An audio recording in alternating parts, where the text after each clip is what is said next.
సమాజంలో ఏం జరుగుతుంది అంటే భక్తి భావన అనేది విపరీతంగా పెరిగిపోతూ ఉంది. సరే, భక్తి భావన వరకు బాగానే ఉంటుంది, కానీ నెమ్మదిగా అది శృతి మించి స్వామీజీలుగా మాతాజీలుగా మారినప్పుడే అసలైనటువంటి ప్రమాదం పొంచి ఉంది. పూర్తిగా ఆధ్యాత్మిక ప్రగతిని సాధించకముందే అరాకొర్ర అంశాలతో మాతాజీలుగా స్వామీజీలుగా మారిపోయి సామాన్యమైనటువంటి ప్రజానికాన్ని ఎలాంటి ఇబ్బందులకి గురి చేస్తున్నారు. ఈ స్వామీజీలని మాతాజీలని నమ్మాల్సినటువంటి అవసరం ఏంటి, వాళ్ళని నమ్మొచ్చా నమ్మకూడదా మొదలైనటువంటి అంశాలను గురించి నేటి వీడియోలో చర్చించుకుందాం.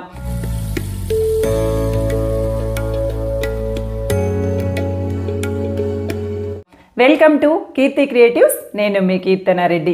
నేను ఇప్పుడు మాట్లాడబోతున్నటువంటి అంశము ఏ మతందో ఏ ఒక్క వ్యక్తికో సంబంధించింది కాదండి. ప్రతి మతంలో కూడా స్వామీజీలు ఉన్నారు, గురూజీలు ఉన్నారు, ప్రభువులు ఉన్నారు, స్త్రీల రూపంలో ఉన్నారు, పురుషుల రూపంలో ఉన్నారు. అందుకని ఏ ఒక్క మతానికి సంబంధించింది కాదు, ఇది కేవలం వ్యక్తికి సంబంధించింది, సమాజంలో ఉన్నటువంటి వ్యక్తి ప్రవర్తన తీరుకు సంబంధించింది మాత్రమే. అలాగే అందరి స్వామీజీలను ఉద్దేశించి కూడా కాదు, కొంతమంది స్వామీజీల వేషంలో ఏ విధంగా మనల్ని మభ్యపెడుతున్నారు అనేటువంటి అంశాన్ని మీకు అవగాహన కలిగించాలి అనేటువంటి ఉద్దేశంతోనే ఈ అంశాన్ని చర్చకు తీసుకున్నాను. అందరూ స్వామీజీలు ఇలాంటి వాళ్ళని చెప్పలేం, కానీ కొంతమంది మాత్రం ఇలాంటి వ్యక్తులు ఉంటారన్నమాట. వీడియోలోకి వెళ్ళిపోదాం. మీకు ఒక కథ ద్వారా చక్కగా వివరిస్తాను.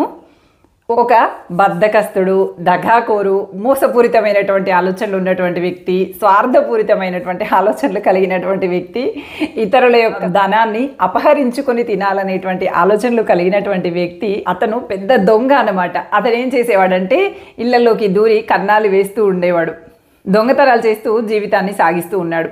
ఇలాగే ఒకరోజు ఇలా ఎన్ని రోజులు చిన్న చిన్న దొంగతనాలు చేస్తూ గడిపేస్తాము, ఒక పెద్ద ఇంటికి దొంగతనానికి వెళ్ళి చాలా డబ్బు సంపాదించుకున్నామంటే ఇంతకాలం ప్రశాంతంగా కూర్చొని తినొచ్చు అన్నట్టుగా ఏం చేశాడట అంటే బాగా డబ్బున్నటువంటి ఇంటికి దొంగతనానికి వెళ్ళాడట. కావాల్సినటువంటి వస్తువులన్నీ మూట కట్టుకుని సర్దుకుంటూ ఉండగా ఏదో అలికిడి వినిపించిందట. దాంతో ఇంట్లో ఉన్న వాళ్ళు మేలుకొని వస్తూ ఉండటం ఇతను చూశాడట. వెంటనే అక్కడి నుంచి పరుగున పరిగెత్తుకుంటూ వెళ్తూ దారిలో అక్కడే ఉన్నటువంటి ఒక కర్చీఫ్ని, ఒక పౌడర్ డబ్బాని తీసుకొని పారిపోతూ ఉన్నాడట. అంతలోనే ఇక్కడ లైట్ వేయటం కూడా జరిగిందట. ఇంకెంత దూరం పరిగెత్తినా దొరికిపోతాను అనేటువంటి ఆలోచనతో అతను ఏం చేశాడట అంటే తన దగ్గర ఉన్నటువంటి పౌడర్ డబ్బాని మొత్తం విభూతిలాగా ఒంటికంతా రుద్దేసుకొని తను తెచ్చుకున్నటువంటి కర్చీఫ్ని గోచిగుడ్డలాగా మొలకి చుట్టేసుకొని చక్కగా చెట్టు కింద కూర్చొని ధ్యానం చేస్తున్నటువంటి భంగిమలో కూర్చొని ఉన్నాడట. ఇంకా లైట్లు వేస్తూ వెతుకుతూ ఎవరో వచ్చారు అనుకుంటూ వస్తున్నటువంటి వీళ్ళకి ఎక్కడ ఎవరు కనిపించలేదు, కానీ చెట్టు కింద ధ్యాన ముద్రలో కూర్చున్నటువంటి ఈ వ్యక్తి కనిపించాడట. కాసేపు అటు ఇటు వెతికారట. ఎంత వెతికినప్పటికీ ఏ దొంగ కనిపించకపోక చాలా నిమగ్నంగా యోగ ముద్రలో కూర్చున్నంత ఏకాగ్రతగా కూర్చున్నటువంటి వ్యక్తిని చూసి ఆశ్చర్యపోయారట. ఇదేంటి ఇంత ఏకాగ్రతగా ధ్యానం చేస్తూ ఉన్నాడే, అయ్యో ఇతను ఎంత మహాయోగో, ఎంత మహా గొప్ప వ్యక్తో, ఇతను మా ఇంటి ముందుకు రావటం అనేది ఎంత గొప్పనైనటువంటి విషయము, ఎంతటి పుణ్యం చేసుకున్నామో మేము అని చెప్పి ఆ ఇంటి కుటుంబ సభ్యులందరూ కూడా ఇంకా దొంగని వెతకటం మర్చిపోయి ఇంట్లోకి వెళ్ళి ఫలాలు, పుష్పాలు అవన్నీ తీసుకొచ్చి అతని ముందు పెట్టి అతని ముందు మోకరిల్లి నమస్కరించడం చేస్తూ ఉన్నారట. ఇంకా తెల్లవారిందట. తెల్లవారగానే ఈ ఇంటి వాళ్ళు పళ్ళు, పుష్పాలు అన్నీ పెట్టడం చూసి ఆ ఊళ్ళో ఉన్నటువంటి మిగతా వాళ్ళందరూ కూడా అయ్యో గొప్ప ముని స్వామీజీ ఇక్కడికి వచ్చాడట, మనము దర్శించుకోవాలి, మనకు పుణ్యం ఉంటుంది, భగవంతుని యొక్క ఆశీర్వాదం చేత ఇక్కడికి వచ్చాడు అని చెప్పి ఆ ఊళ్ళో ఉన్నటువంటి వాళ్ళందరూ కూడా తమ శక్తి కొలది అందరూ పువ్వులు, పళ్ళు, కొంతమంది అయితే డబ్బులు, మనులు, వజ్రాలు, వైడూర్యాలు అన్నీ అక్కడ ఒక హుండీ ఏర్పాటు చేసి హుండీలో పోయటము, మిగతా వాళ్ళందరూ పళ్ళు, పుష్పాలు అన్నీ కూడా తెచ్చి అక్కడ పెట్టడము అవన్నీ జరుగుతూ ఉన్నాయట. ఈ ధ్యాన ముద్రలో నటిస్తున్నటువంటి దొంగకి అనిపించిందట, ఇదేంటబ్బా నేను ఇంత కష్టపడి రాత్రిళ్ళు దొంగతనం చేస్తే సంపాదించలేనటువంటిది ధ్యాన ముద్రలో కూర్చుంటే చాలు నా ముందుకే అన్నీ వస్తున్నాయి, దొంగతనం చేయాలంటే నేనే ఇల్లు తిరిగి అన్ని వెతుక్కొని రావాలి, కానీ స్వామీజీని అయ్యానంటే ధ్యాన ముద్రలో కూర్చున్నాను అంటే అవే నన్ను వెతుక్కుంటూ వస్తున్నాయి అని చెప్పి అతనికి అనిపించిందట. అబ్బా ఇదేదో బాగానే ఉంది, ఇప్పటి నుంచి దొంగతనాన్ని మానేసి చక్కగా ఏదైతే నటిస్తున్నానో ఆ నటనలోనే నా జీవితాన్ని కొనసాగిస్తాను అని చెప్పి స్థిరపడిపోయాడట. ఇంకా అక్కడి నుంచి అక్కడే విగ్రహ ప్రతిష్టాపన చేయటము, గుడి కట్టటము, సన్యాసిగా మారిపోవటము, భక్తులందరూ అతని చుట్టూ చేరటము, అతడు పిల్లలు పుట్టనటువంటి వాళ్ళకి, భార్య మాట విననటువంటి భర్తలకి, భర్త మాట విననటువంటి భార్యలకి ఆకుపసరులు ఇవ్వటము, విభూదిలు పంచి ఇవ్వటము, ఇలా రకరకాల వైద్యాలన్నీ చేస్తూ ఉన్నాడట. ఇతను చేస్తూ ఉంటే 100 మందికి చేస్తే ఒకరికో ఇద్దరికో జరుగుతూ ఉంది. ఆ 2-3 జరగగానే వాళ్ళు నాకు ఇలా జరిగింది అలా జరిగింది అని చెప్పగానే మిగతా వాళ్ళందరూ కూడా నమ్మి తండోపతండాలుగా జనాలు అయితే వస్తున్నారు. ఇతను మహాభక్తుడైపోయాడు, మహాస్వామీజీ అయిపోయాడు. అందులో 2-3కి జరగటం అనేది గొప్ప విషయమేం కాదు కదా అండి, జరుగుతుంది కదా. మా బలమైనటువంటి నమ్మకంతో అది మందు బిళ్ళ కాకుండా ఇది మందు బిళ్ళ, నాకు బాగా పనిచేస్తుంది, తలనొప్పి తగ్గుతుంది అని చెప్పి పసుపు ముద్ద లాంటి దాన్ని పూర్తి నమ్మకంతో మింగినా కూడా మానసికంగా మనం ఆ మందు బిళ్ళ మింగాము, తగ్గుతుంది అనేటువంటి భావనతో జబ్బు కాస్త నయం అవుతుందట. దాన్నే మనము ప్లాసిబో ఎఫెక్ట్ అంటాము. సరే, అది మరో విషయం లేండి, ఆ విషయానికి వచ్చినప్పుడు మాట్లాడుకుందాం. కానీ ఇలా 100 మందిలో 2కి 3కి అనుకున్నవి జరగటము, బాగా ప్రచారం చేయటము, మిగతా ప్రజలందరూ కూడా ఇతడి దగ్గరికి రావటము, ఇతడు దొంగతనం చేసినప్పుడు వచ్చిన సంపద కన్నా ఇప్పుడు హుండీలో పడేటువంటి సంపదే ఎక్కువగా వస్తూ ఉందట. ఇలాగా స్వామీజీ అవతారం ఎత్తాడు. నిజానికి ఇతనికి ఏమైనా ఆధ్యాత్మికమైనటువంటి ప్రగతి ఉందా, అసలు భగవంతుడికి సంబంధించినటువంటి అంశాల పట్ల అవగాహన ఉందా? మొత్తానికి గొప్ప స్వామీజీగా మారుతాడనమాట. కానీ అతను అంతఃచేతనంలో ఉన్నటువంటి చెడు భావనలు ఎటు వెళ్తాయి చెప్పండి? అతడు స్వార్థపరుడు, దుష్ట స్వభావం కలిగిన వాడు, దుర్మార్గుడు, దొంగతనం చేయాలనేటువంటి బుద్ధి కలిగిన వాడు అని చెప్పి మనం మొదట్లోనే అనుకున్నాం కదా. ఆ మానసిక భావనలు ఎటు వెళ్తాయి చెప్పండి? అతనిలో ఉన్నటువంటి స్త్రీలోలత్వము, దొంగతనం చేయాలనేటువంటి దుష్ట బుద్ధి, ఇవన్నీ కూడా అలాగే నిక్షిప్తమై ఉండటం వల్ల తనకంటూ కొంత సంస్థానాన్ని ఏర్పాటు చేసుకుని తనకు కావలసినట్లుగా తన జీవితాన్ని గడుపుతూ ఉన్నాడట. చూడండి, ఇక్కడ తప్పు స్వామీజీదంటారా ప్రజలదంటారా? మీరే ఆలోచించండి ఒకసారి. ఆయన విభూతి పెట్టుకొని కాస్త తుండుగుడ్డ కట్టుకోగానే ఆయన స్వామీజీ అని చెప్పి ఆయనని వీళ్ళంతట వీళ్ళే స్వామీజీగా చేసి కొలవటం మొదలెట్టారు. వ్యక్తి ఆరాధన అనేది పక్కన పెట్టేసి ప్రకృతిని ఆరాధించడం, భగవంతుణ్ణి ఆరాధించడం, తోటి మనిషికి సహాయం చేయాలనేటువంటి ఆలోచన కలిగి ఉండటం, ఇది చేయండి. ఇది నిజమైనటువంటి భక్తి భావన. అంతే తప్ప భగవంతుణ్ణి కూడా పక్కకు నెట్టేసి స్వామీజీలని ఆరాధించడం అనేది ఎంతవరకు సరైంది చెప్పండి? నేను ఒక అంశం విన్నాను. ఒక స్వామీజీ అట భార్య భర్తలకి బాగా గొడవలు అవుతూ ఉన్నాయట. భార్య అతని దగ్గరికి వెళ్ళి, స్వామీజీ నా భర్త అస్సలు నా మాట వినట్లేదు, నా భర్త నా మాటే విని ఉండేలాగా చేయాలంటే ఏదైనా మందు ఉంటే ఇవ్వండి స్వామీజీ అని చెప్పి అతని దగ్గరికి వెళ్ళి అడిగిందట. అతను ఏదో ఆకుపసరుతో కూడుకున్నటువంటి ద్రావకాన్ని ఇచ్చి, అది అన్నంలో కలిపి పెట్టి తల్లి, నువ్వు చెప్పినట్టల్లా నీ కొంగు పట్టుకొని తిరుగుతాడు, నువ్వు ఏది చెప్తే అదే వింటాడు అని చెప్పి ఆ ద్రావకాన్ని ఆవిడకి అందించాడట. ఆవిడ చక్కగా దాన్ని తీసుకొని వెళ్ళి భర్త తినేటువంటి ఆహారంలో అది పెట్టి ఇచ్చింది. అతడు తిన్న తర్వాత నుంచి అతను తన నాడీ వ్యవస్థ పైన అది ప్రభావం చూపెట్టి ఈమె ఏది చెప్పితే అది వినటము, తనకంటూ స్వయంగా ఆలోచించుకునేటువంటి ఆలోచన పరిజ్ఞానం లేకుండా ఉండటము, మత్తుగా మగతగా తికమక నిర్ణయాలు తీసుకుంటూ ఉండటము, తన శరీరం పైనే తనే నియంత్రణ కోల్పోవటము, ఇలా కొంతకాలం జరుగుతూ 1 సంవత్సర కాలం తర్వాత తీవ్రమైనటువంటి అనారోగ్యానికి దారి తీసిందట. చివరికి అది వికటించి భర్త మరణించడం కూడా జరిగింది. అంతేకాదు జానపద కథల్లో మనకి కనిపిస్తూ ఉంటుంది. తెలుగు టీచర్గా నేను 6వ తరగతి పిల్లలకి పాఠ్యాంశం చెప్తున్నప్పుడు అక్కడ బాలనాగమ్మ కథ అని ఒక కథ ఉంటుంది. అక్కడ నవాంభోజరాజు లక్ష్మీదేవమ్మ అనేటువంటి భార్యాభర్తలు ఉంటారనమాట. వీళ్ళకి 7 సంతానం ఉంటుంది. భార్య మరణించిన తర్వాత మళ్ళీ పెళ్లి చేసుకోకూడదని చెప్పి ఇతను పిల్లలతో పాటే ఉంటాడు. కానీ అక్కడ ఉన్నటువంటి వాళ్ళందరూ మాణిక్యాల దేవి అనేటువంటి ఆవిడ్నిచ్చి ఇతనికి వివాహం చేస్తారు. ఈ మాణిక్యాల దేవికి ఎప్పుడు భర్తని తన వైపు మళ్లించుకోవాలనేటువంటి ఆలోచన ఉంటుంది. కానీ నవాంభోజరాజుకు మాత్రం ఎప్పుడు ఆ పిల్లలపైన ధ్యాస ఉంటుందన్నమాట. సో తన భర్తని తన వైపు తిప్పుకోవాలని చెప్పి మరుగుమందు అని చెప్పి పెడుతుందన్నమాట. ఈ మరుగుమందు వికటించి చివరికి అతను చనిపోతాడు. ఈ లెసన్ చెప్తూ ఉన్నప్పుడు నా విద్యార్థులు కూడా నన్ను ఈ ప్రశ్న అడిగారు, మేడం మరుగుమందు అంటే ఏమిటి, మరుగుమందు పెడితే మనం చెప్పినట్టు వింటారా అని చెప్పి. ఇది జానపద కథ నాన్న, జానపద కథల్లో కల్పితంగా తీసుకురావటం జరుగుతుంది. మరుగుమందుల అనేవి ఉండవు అని చెప్పి పిల్లలకైతే చెప్పాను. కానీ సమాజానికి కూడా ఈ విషయం చెప్పాలని అనిపించింది. అందుకే యూట్యూబ్ వేదికగా ఈ విషయాన్ని చెప్పాలనుకుంటున్నాను. మరుగు మందులు అనేవి ఉండవండి. ఒకప్పటి పరిస్థితులు వేరు, అప్పుడు ఆరోగ్య పరిస్థితులు వేరు, అప్పుడు తీసుకున్నటువంటి ఆహారాలు వేరు. ఇప్పుడున్నటువంటి ఆహార పరిస్థితులు, ఇప్పుడున్నటువంటి ఆరోగ్య పరిస్థితులు వేరు. ఏ వ్యక్తి కూడా ఈ పసరు మందులను కానివ్వండి, జ్వరాలు వస్తే కామెర్లు అయితే పసర్లు పోయిస్తున్నామని చెప్పి పోయించడం కానివ్వండి, ఇలాంటివి ఎప్పుడూ చేయకండి.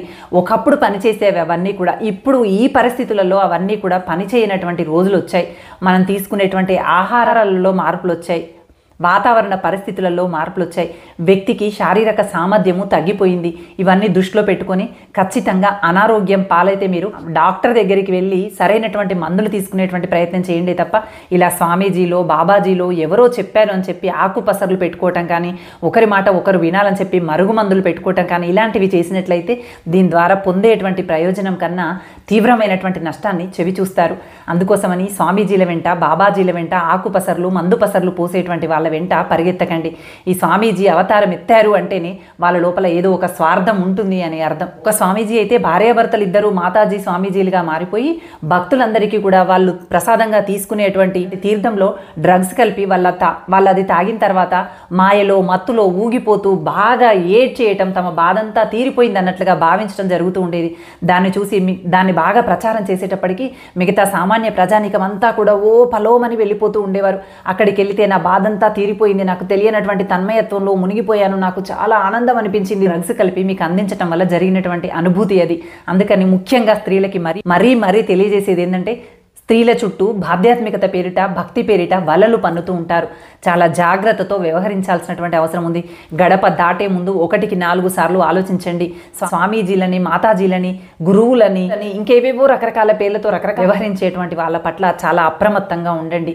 మీరు వ్యక్తులను కాదు ఆరాధించాల్సింది, భగవంతుడిని ఆరాధించండి, ప్రకృతిని ఆరాధించండి. ప్రకృతే భగవంతుడు, భగవంతుడే ప్రకృతి అనేటువంటి విషయాన్ని మరచిపోకుండా వ్యవహరించండి. అంతే తప్ప ఈ బాబాల వెంట, స్వామీజీల వెంట, మాతాజీల వెంట పరిగెత్తడం ఈ క్షణమే ఆపేయండి. సర్వాంతర్యామి అయిన ప్రకృతి రూపంలో ఉన్నటువంటి భగవంతుని మాత్రమే ఆరాధించండి. అంతేకాదు విపరీతమైనటువంటి మూఢభక్తితో ఇదిగో ఇలాంటి పనులు చేస్తూ ఉంటారు. ఈ పనులు ఒక్కసారి ఏదైనా పని చేసే ముందు 1-2 సార్లు ఆలోచించుకోవాలి కదా. మనం చేసేటువంటి పని ఏంటి, ఆ పని చేయటానికి నా లోపల నిజమైనటువంటి శక్తి సామర్థ్యాలు, శారీరక సామర్థ్యం నాకు ఉందా, నేను ఆ పనిని తట్టుకోగలనా, ఆ బరువు ఎత్తగలనా అనేటువంటి ఆలోచన ఇంగింతము కొంచెమైనా ఉండాలి కదా. ఏమీ ఆలోచించకుండా పొలోమని భగవంతుడి పైన అన్ని నెట్టేసి గబగబా నిర్ణయాలు తీసేసుకుంటూ ఉంటారు. ఒక వ్యక్తికట విపరీతమైనటువంటి భక్తి భావనట. ఒక వ్యక్తికి బైపాస్ సర్జరీ అయిందట. ఆ బ్రతుకుల మధ్యలో ఉన్నటువంటి వ్యక్తిని బంధువర్గము, భార్య అందరూ కూడా, భగవంతుడా నా భర్త బ్రతికుంటే నీ దగ్గరికి నడిచి వస్తాము స్వామి అని విపరీతంగా మొక్కారట. వీళ్ళ సంకల్ప బలమో, భగవంతుడు ఇచ్చినటువంటి ఆయుష్ బలమో, అతడి మనసులో తను బ్రతకాలనేటువంటి వాంఛ బలమో, లేదంటే డాక్టర్లు చేసినటువంటి ట్రీట్మెంట్ ఫలితమో, ఇవన్నీ కలిసి అతడు మళ్ళీ ఆయుష్మంతుడై తిరిగి ఆరోగ్యంగా హాస్పిటల్ నుంచి బయటికైతే రాగలిగాడు. 3 నెలల కాలం కాగానే ఇంకా భగవంతుని మొక్కు తీర్చుకోవాలి అని చెప్పి నడుచుకుంటూ భగవంతుని మొక్కు తీర్చుకోవటం కోసం పయనం మొదలెట్టారట. నడవటం వరకు బాగానే ఉంటుంది, కానీ ఆ నడవటానికి ముందు ఆహారం ఏం తీసుకున్నాము, నడిచే రోజు ఎలాంటి ఆహారం తీసుకున్నాము, ఎలాంటి మందులు వేసుకున్నాము, ఆ రోజు బీపీ పరిస్థితి ఏంటి, ఆ రోజు మానసిక పరిస్థితి ఏంటి, ఆ రోజు వాతావరణ పరిస్థితులు ఎలా ఉన్నాయి, ఇవన్నీ కూడా మనల్ని ప్రభావితం చేస్తాయి కదా. ఇవన్నీ మరచిపోయి కేవలం నడిస్తే భగవంతుడే చూసుకుంటాడు, భగవంతుడి దగ్గరికి వెళ్తున్నాం కదా, భగవంతుడే చూసుకుంటాడు కదా అనుకుంటూ మూఢభక్తితో గుడ్డిగా, భగవంతుడు లేడని కాదు కానీ భగవంతుడు ఉన్నాడు కదా అని చెప్పి మీరు ఏ నిర్ణయం పడితే ఆ నిర్ణయం తీసేసుకొని అక్కడ దేవుడు ఉంటాడు అంటే ఎలా ఉంటుంది చెప్పండి. మనం చూసుకోవాల్సినటువంటి విషయాలు కదా ఇవన్నీ. కానీ వీళ్ళు అవేవి పట్టించుకోకుండా చక్కగా నడుస్తూ బయలుదేరారట. కొంత దూరం వెళ్ళిన తర్వాత అతను విపరీతమైనటువంటి ఆయాసంతో ఒక చోట కూర్చొని అలాగే కళ్ళు మూసుకొని ఊపిరి వదిలాడు. ఇది చూడండి మూఢభక్తి కాదంటారా? కొంతమంది ఆరోగ్యం సహకరించకపోయినా మొక్కులు తీర్చుకోవాలనేటువంటి ఉద్దేశంతో ఇలా ప్రయాణాలు చేస్తూ ఉంటారు. కొంతమంది అర్ధరాత్రులు, అపరాత్రులు అనకుండా ప్రయాణాలు చేసి భగవంతుని దర్శనాలు చేసుకుంటూ ఉంటారు. కాస్త విచక్షణతో ఆలోచించండి. మీ శక్తి సామర్థ్యాలు ఏంటివి, మీ శరీరం ఎంతవరకు సహకరిస్తుంది, మీ ఆ పని తలపెట్టే ముందు రోజు ఎలా ఉన్నారు, ఆ పని తలపెట్టే తర్వాత రోజు ఎలాంటి పరిస్థితులు ఉంటాయి, ఆ పని తలపెట్టేప్పుడు ఎలాంటి అవాంతరాలు ఎదురయ్యేటువంటి అవకాశం ఉంటుంది, ఇలాంటివన్నీ చూసుకోవాల్సినటువంటి అవసరం ఉంది. ఇవన్నీ వెనక ముందు ఏం ఆలోచించకుండా గుడ్డిగా నిర్ణయాలు తీసేసుకొని కష్టంలో ఇరుక్కుపోయి దేవుడిపైన కోపం పెంచుకొని స్వామీజీల వెంట, బాబాల వెంట పరుగులు తీస్తూ ఉంటారు. మీరు ఏడుస్తూ బాధపడుతూ ఆ స్వామీజీ దగ్గరికి వెళ్ళి ఇలా జరిగింది అలా జరిగింది అని చెప్పగానే మీకు ఈ కీడుంది, ఆ దోషం ఉంది, అందుకే అలా జరిగింది ఇలా జరిగింది అని చెప్పి ఆయన ఇంకో మాట చెప్పి మీతో లేనిపోని ఖర్చు పెట్టించి మిమ్మల్ని నెమ్మదిగా మీ మానసిక స్థితిలో మార్పు తీసుకొచ్చి తన వైపు మళ్లించుకునేలాగా చేస్తారు. అందుకోసమని కనిపించేటువంటి ప్రతి స్వామీజీని, మాతాజీలని నమ్మకండి. కాస్త విచక్షణతో ఆలోచించండి. తీసుకునేటువంటి ప్రతి నిర్ణయం వెనక ముందు ఎలాంటి పరిస్థితులు ఉంటాయి అని ముందుగానే అంచనా వేయగలగండి. గుడ్డిగా మూఢభక్తితో పొరులు దండాలు పెడతాను, ఇలా చేస్తాను, అలా చేస్తాను అని చెప్పి మీ శక్తి సామర్థ్యాలను చూసుకొని మాత్రమే మొక్కండి. మీ వల్ల కానివి కూడా చేస్తాను అని చెప్పి మోయలేనటువంటి పెద్ద పెద్ద బరువులని నెత్తిపైన పెట్టుకోకూడదు. భగవంతుడికి తెలియదా మీరు ఎంతవరకు చేయగలుగుతారు, మీ దగ్గర ఎంత శక్తి సామర్థ్యాలు ఉన్నాయని? ఆయన ప్రతి నిమిషం ప్రకృతి రూపంలో మనతోనే ఉంటాడు, మనల్ని స్పృశిస్తూనే ఉంటాడు, మనతో మాట్లాడుతూనే ఉంటాడు. మనమే అర్థం చేసుకోము. ఆతృతలో, హడావుడిలో, ఏదో పరధ్యానంలో మన జీవితాన్ని అలా కొనసాగించేస్తూ ఉంటాం. అవన్నీ తట్టుకోలేక చివరికి బాబాలని, స్వామీజీలని ఆశ్రయిస్తూ ఉంటాం. ముఖ్యంగా మహిళలకి ఈ వీడియో ద్వారా తెలియజేసేటువంటి విషయం ఏంటంటే, సున్నితమైనటువంటి మనసు కలిగినటువంటి మిమ్మల్ని మీ కష్టాలని ఆసరాగా చేసుకొని వాళ్ళ మాయ మాట ఎర్రలుగా చేసి వలగా విసిరి మిమ్మల్ని మానసిక స్థితిని మొత్తం మార్చేసి వాళ్ళ వైపు మీరు ఆకర్షితులయ్యేలాగా, వాళ్ళు చెప్పిందే మీరు వినేలాగా మార్చేస్తూ ఉంటారు. అందుకోసమని దయచేసి మానసిక దౌర్బల్యంతో ఉండకండి. కష్టాలనేవి సహజంగానే వస్తూ పోతూ ఉంటాయి అని అర్థం చేసుకొని ధైర్యంగా ఉంటూ స్వామీజీల వెంట, బాబాల వెంట పరుగులు తీయకుండా మనోసంకల్పాన్ని నమ్ముకొని నిజమైనటువంటి భక్తి భావన కనుక ఉంటే ప్రకృతి పట్ల, తోటి మానవుల పట్ల, ఇతర జీవుల పట్ల నిజమైనటువంటి విశ్వాసంతో, సంకల్ప భావనతో ముందుకు వెళ్ళండి. అంతా మంచే జరుగుతుంది. అంతే తప్ప ఈ అసరు తాగితే జరుగుతుంది, ఆ స్వామీజీ తలపైన చేయి పెడితే జరుగుతుంది, అక్కడ స్వామీజీ తీర్థం తాగితే జరుగుతుంది, ఇతను ఎవరో తాయిత్తు కడితే జరుగుతుంది, ఇవన్నీ కూడా నమ్మకండి. మిమ్మల్ని మీరే జయించుకొని మీ యుద్ధంలో మీరే గెలవాలి. ధైర్యంగా నిజాలను మాత్రమే నమ్ముతూ ఆదర్శవంతమైనటువంటి వ్యక్తులుగా మరో నలుగురికి ఇట్లాంటి అంశాలను గురించి తెలియజేసేటువంటి గొప్ప ఉన్నతమైనటువంటి వ్యక్తిత్వం కలిగినటువంటి వారిగా మిమ్మల్ని మీరు నిరూపించుకుంటూ ఉన్నతమైనటువంటి లక్ష్యాల వైపు పయనం కొనసాగించాలని కోరుకుంటూ thank you for watching. Bye.